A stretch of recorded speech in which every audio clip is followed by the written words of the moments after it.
एक चीज मैं आपसे जानना चाहता हूँ जी। इस देश को कौन चलाता है, क्या पता है आपको? ठीक है, मैं जो जानता हूँ वो ठीक है, पर आप बहुत अच्छे डिटेल में बता सकते हैं, तो आप बताइएगा, मतलब तफसील के साथ में क्या हो सकते हैं। मैं देश की जनता को ये बताना चाहता हूँ कि काफी लोगों को ये मालूम नहीं है कि देश चलता कैसे है और उसको चलाता कौन है।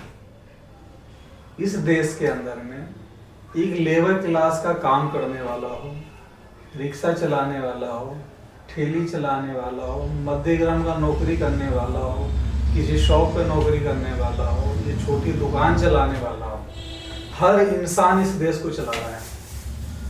आप पूछो कैसे चला रहा है? जी जी, बताइए अब ये कैसे चलता है, कैसे चलाना चाहिए, इस पर डिटेल बताइए। सबसे पहले बात मैं आपको बताऊं, एक आम आदमी, एक आम नागरिक इस देश का अगर पहले सुबह उठता है, सो के उठता है, जब पहले टैक्स देता है सरकार को। अब बताओ कैसे देता है? जी। सुबह सो के उठोगे, पहले आपको चाय पीनी है। चाय पीनी है, उसके लिए क्या चाहिए आपको? Gas cylinder. चाय से होती है स्टार्ट। उसके बाद फिर आपको चाहिए माचिस जलाने के लिए। उसके बाद चाहिए चाय पत्ती, फिर चीनी, फिर कुछ खाने के लिए। ये इतनी सारी चीजें से एक चाय बनती है और हर एक चीज पे इस देश का नागरिक टैक्स देता है। उसकी सुबह से शुरुआत ही टैक्स से होती है। अब सारी चीजें खरीदेंगे बाहर से और सारी चीजों पे पहले से ऑलरेडी टैक्स लगा होता है। जब हम तक पहुंचता है तो पहले टैक्स कटता है, वो जनता तक सामान बाद में पहुंचता है। पहले सरकार को टैक्स पे करता है, तब जाकर के वहां से जो भी कंपनी बनाती है, चाहे माचिस बनाती हो या शुगर चीनी बनाती हो, चाय पत्ती बनाती हो, जो भी खास जो भी सारी चीजें जो घर की जरूरत है, सारी चीजें पहले सरकार को टैक्स पे करती है, उसके बाद एक आम नागरिक तक पहुंचती है और उसके अंदर टैक्स पहले इंक्लूड हो जाता है। उसके बाद अब आइए, दिन का अगर हम खाना खाते हैं, अब किस चीज पे टैक्स सरकार ने नहीं छोड़ा है? आप देख लो, चावल पे, दाल पे, आटा पे, सब्जी पे, नमक पे, तेल पे, सब चीज पे सरकार ने टैक्स लगाया है। अब बताओ, इस तरह से अगर हम सुबह से लेकर रात तक हिंदुस्तान का एक एक नागरिक अगर सिर्फ 10 रुपया सरकार को टैक्स देता है, अगर हम मिनिमम रखते हैं कि मिनिमम अगर हम मान के चले तो 10 रुपया, तो 10 रुपया हर इंसान टैक्स पे करता ही करता है। अब अंदाजा लगाइए हमारे देश की जनसंख्या कितनी है। हमारे देश की जनसंख्या अभी 130 करोड़ है।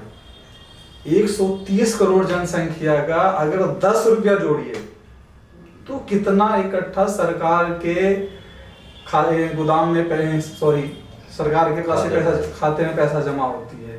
मिनिमम हम लगाते हैं तो कम से कम 1300 करोड़ पढ़ते दिन सरकार के पास जनता देती है टैक्स।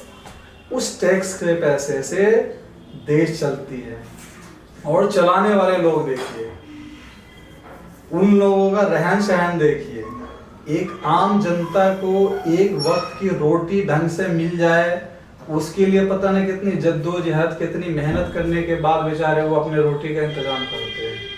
और इन लोगों की लाइफ देखिए, वो गाड़ी, वो 1000 करोड़ के बंगले में रह रहे हैं। यहाँ एक आम नागरिक अगर वो 5-7 हजार रुपए के महीने के किराए पे भी रहता है तो वो अपनी जिंदगी किस तरह से गुजारता, सोच के परेशान रहते हैं। हमारे टैक्स से वो उनकी जिंदगी देखो कैसे कर चल रही है। अब अगर ये सरकार हमसे इतना कुछ ले रही है, पर जनता को क्या दे रही है? कभी चीज को सोचा है? अगर किसी आम आदमी से पूछो कि भाई इस देश कैसे चलता है, तो सरकार चलाती है, ये सरकार चलाती है, मुख्यमंत्री चलाती है, प्रधानमंत्री चलाती है। प्रधानमंत्री को कौन चलाता है? मुख्यमंत्री को कौन चलाता है? इस देश का नागरिक चलाता है। पब्लिक, सही बात। अगर पब्लिक टैक्स देना बंद कर देगी, सरकार कहाँ से पैसे लाएगी? तो आम जनता ही चलाती है सब। ये आम जनता के पैसे से ही देश चल रहा है। मगर एक आम जनता आज कैसे किस तरह से परेशान है, किस तरह से परेशानियों का सामना कर रही है, आम जनता सरकार को नजर नहीं आ रही है। अन्नदाता हम हैं, खिला उनको हम रहे हैं और बेबस हम हैं। टैक्स उसको हम दे रहे हैं, मौज वो कर रहे हैं। उनको थोड़ी फिक्र है कि हमारे देश के हालात कैसे हैं, कि लोग रोजगार का जरिया कैसे पैदा किया जाए, जिससे देश के लोगों की परेशानी को दूर हम कर सके। पर सरकार की ऐसी सोच ही नहीं है। सरकार का तो सिर्फ एक मकसद है, किसी तरह से सत्ता मिले और हम राजा रहे, और वो जनता जो हमें टैक्स दे रही है वो भिखारी की भिखारी रहे। वो कभी भी आपके लिए नहीं सोच रही है। वो अगर आप चाहते हैं कि देश की जनता वो चाह रही है कि हाँ कुछ नया, कुछ हमारे लिए कुछ सोचे, तो ऐसी सरकार को चुना ना जो आपके बारे में सोचे। वो आपके बारे में तो सोच ही नहीं रही है। वो तो सिर्फ अपने बारे में सोच रही है। यही चीज़ें हैं जो देश की जनता को अपनी सोच बदलनी पड़ेगी। जब आपकी सोच बदलेगी तो देश बदलेगा। जब देश बदलेगा तो एक नया कल आएगा, वो होगा एक नया भारत। ठीक है सर, आपका बहुत बहुत धन्यवाद। थैंक यू, आपने टाइम दिया हमें, बहुत बहुत धन्यवाद।